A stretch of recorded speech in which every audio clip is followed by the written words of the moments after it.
Assalamualaikum warahmatullahi wabarakatuh. Saya Aldi Dimul Radiansyah dari kelas 1B, jurusan D3 Manajemen Informatika. Di sini saya akan menjelaskan tugas dari rekursif. Yang nomor 1 yaitu menampilkan barisan bilangan. Langsung saja ke metode rekursif. Ada integer nilai, yaitu parameter memanggil 1. Nah, di dalamnya ada if atau jika nilai kurang dari sama dengan 10, maka nilai plus spasi. Rekursif yaitu memanggil metode rekursif, plus nilai yaitu increment. Nah, di metode main ada pemanggilan rekursif dan 1. Untuk hasilnya yaitu seperti ini. Ada 1, 2, 3, 4, 5, 6, 7, 8, 9, 10. Lalu yang nomor 2 yaitu membuat fungsi untuk membalik suatu bilangan. Di metode main ada integer number, lalu menampilkan masukkan sederet angka. Lalu kita memasukkan angka dan lalu menampilkan hasil dan memanggil metode reverse. Dan ada number yaitu memanggil angka yang kita masukkan. Nah, di sini juga ada metode reverse integer number yaitu memanggil number. Jika number kurang dari 10, maka akan hanya menampilkan number atau angka yang kita masukkan. Nah, jika else atau lebih dari 10, maka akan menampilkan number bisa bagi 10, reverse yaitu memanggil metode reverse number per 10. Untuk outputnya yaitu seperti ini, misal memasukkan 1, 2, 3, 4. Nah, maka akan menampilkan hasil sama dengan 4, 3, 2, 1. Selanjutnya nomor 3 yaitu membuat fungsi untuk menghitung faktorial. Nah, di sini ada integer bil atau bilangan dan hasil. Lalu menampilkan masukkan bilangan, lalu memasukkan angka yang berada di dalam integer bilangan. Nah, setelah itu ada hasil memanggil faktorial bil, yaitu angka yang kita masukkan. Setelah itu menampilkan faktorial dari bil adalah hasil. Nah, di sini ada metode faktorial integer number. Nah, integer number memanggil bil atau angka yang kita masukkan. Jika angka yang kita masukkan atau number sama dengan 1, maka akan hanya menampilkan 1. Karena faktorial 1 sama dengan 1. Nah, jika kita memasukkan selain angka 1, maka akan ke greater number dikali faktorial atau memanggil faktorial number minus 1. Nah, misal jika kita memasukkan angka 4, maka akan langsung ke return number atau 4 dikali faktorial memanggil 4 minus 1 yaitu 3. Nah, angka 3 akan masuk ke integer number, lalu kembali ke return 3 dikali 2, lalu masuk ke integer number ini, lalu kembali ke sini, jadi 2 kali 1 masuk ke sini lagi, dan berakhir ke if, yaitu return 1. Nah, untuk outputnya yaitu masukkan bilangan misalnya 5.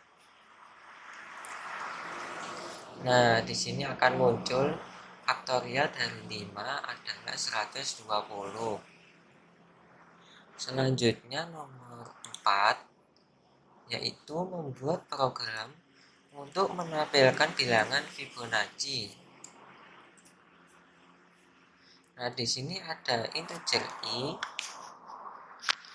dan integer j sama dengan 0, yaitu dimulai dari 0. Lalu menampilkan masukkan jumlah dari bilangan Fibonacci. Setelah itu kita memasukkan angka.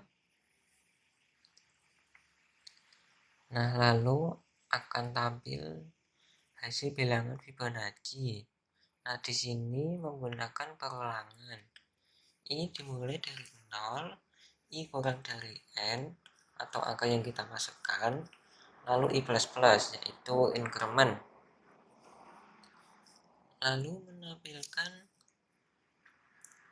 metode Fibo J plus koma dan J++ atau increment. Nah, di sini ada metode Fibo yaitu integer n atau parameternya integer n, atau memanggil angka yang kita input tadi. Jika n sama dengan 0 dan n sama dengan 1, maka akan mengembalikan nilai n atau angka yang kita masukkan. Nah, jika memasukkan selain 0 dan 1, maka akan melakukan operasi rekursif, di mana hasil operasi Fibo n-1 ditambah dengan hasil operasi Fibo n-2. Nah, untuk outputnya yaitu misal kita masukkan 4. Nah, maka akan tampil hasil bilangan Fibonacci 0, 1, 1, 2.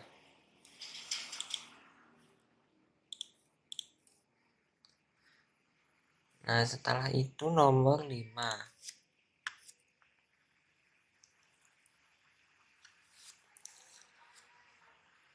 Nah, di nomor 5 yaitu membuat segitiga Pascal menggunakan rekursif.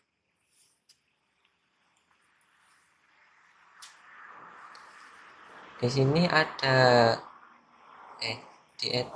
di metode main ada integer a, i, dan j.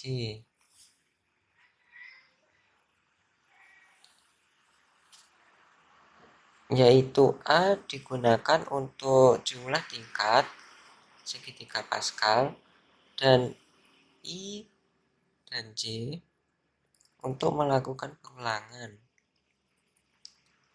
Lalu menampilkan masukkan angka. Setelah itu kita memasukkan angkanya. Nah, kita menghitung perulangan. I dimulai dari 0, I kurang dari A, dan I++ atau increment.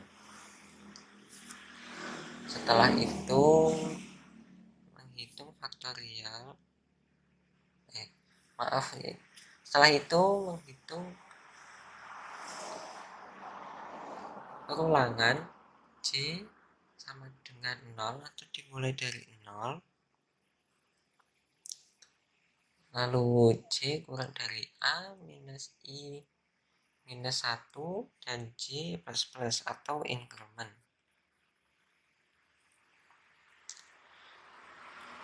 Lalu menampilkan spasi.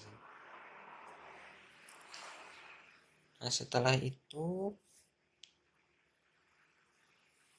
kita melakukan pengulangan lagi untuk menampilkan hasil operasi faktorial. Nilai I dibagi dengan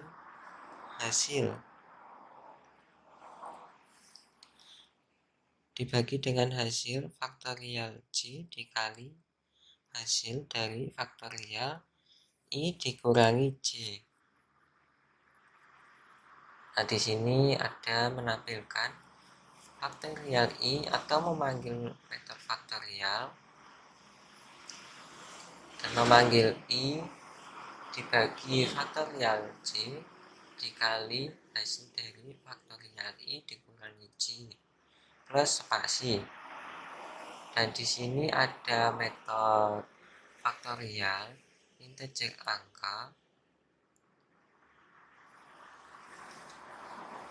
Nah, di dalamnya berisi long Z sama dengan 1, integer I sama dengan 1, lalu menghitung perulangan while I kurang dari sama dengan angka, akan melakukan Z sama dengan Z dikali I dan I plus plus atau increment return Z. Nah, untuk hasilnya yaitu masukkan angka misalnya 5. Nah, di sini akan muncul segitiga Pascal. Nah, setelah itu nomor 6 atau yang terakhir nomor 6 yaitu menghitung penjumlahan dari n bilangan menggunakan rekursif. Nah, di metode main menampilkan masukan angka, lalu kita memasukkan angkanya, lalu menampilkan metode jumlah number yaitu memanggil angka yang kita input tadi, dan jumlah yaitu memanggil metode jumlah dengan parameter n. Nah, parameter n yaitu memanggil number. Nah, di metode jumlah berisi if atau jika n sama dengan 1, maka hanya akan menampilkan 1. Nah, jika n lebih besar daripada 1, maka akan menghitung n plus jumlah n dikurangi 1 atau n plus memanggil jumlah n dikurangi 1. Nah, jika selain itu atau memasukkan 0, maka akan menampilkan 0. Nah, untuk outputnya yaitu masukkan angka misal 6. Nah, maka akan menampilkan angka 21. Kenapa 21? Karena 6 plus 5 plus 4 plus 3 plus 2 plus 1. Maka hasilnya 21. Sekian dari saya. Wassalamualaikum warahmatullahi wabarakatuh.